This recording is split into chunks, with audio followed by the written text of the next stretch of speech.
Mister absolutely not बहुत popular हैं। इससे ये जब पेश किया ये मुद्दा कि बहुत पॉपुलर हैं, उनकी जो पॉपुलैरिटी है, अगर लोग खड़े हो गए, ये हो गया वो हो गया, तो इस पे मुझे एक बंदे ने बताया जो इनके साथ ही उठता बैठता है,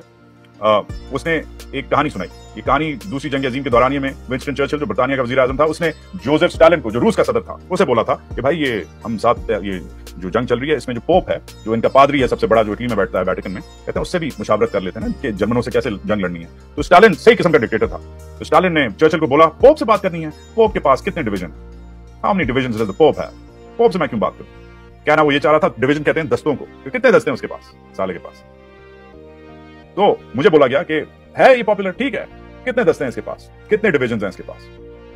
बात सही है, मिस्टर एब्सोल्युटली नॉट के पास कोई डिवीजंस नहीं है, कोई उसके पास दस्ते नहीं, मगर आप उसे फिर डरे क्यों हुए? आज आपने उसे जेल में क्यों नहीं लाया, आप जेल से निकाल के आप क्यों नहीं उसे अदालत में लाए? कि ये जो कुछ सवाल है कि पॉपुलैरिटी के कोई डिवीजंस नहीं है, और माइट इज राइट, और हम कॉन्फिडेंट हैं, अमेरिका हमारे साथ है, बैनुल अक़वामी सपोर्ट है, अरबी हमारे साथ हैं, पैसे हमारे पास आ रहे हैं, काजी फाइज़ ईसा हमसे ज्यादा इमरान से नफरत करता है, दुनिया की 5 बड़ी फौज है, देख लेंगे, इलेक्शन करवा लेंगे, कोई नहीं मानता कहेंगे दफाओ, क्योंकि हम हमारे अलावा और कौन सा गोरे किससे डील करेंगे। ये सब सवाल अच्छे हैं, पॉपुलैरिटी की कोई डिवीजन नहीं है, मगर सिविल सोसाइटी और नौजवान वो दस्ते बन सकते हैं, मगर उन दस्तों को लीड कौन करेगा?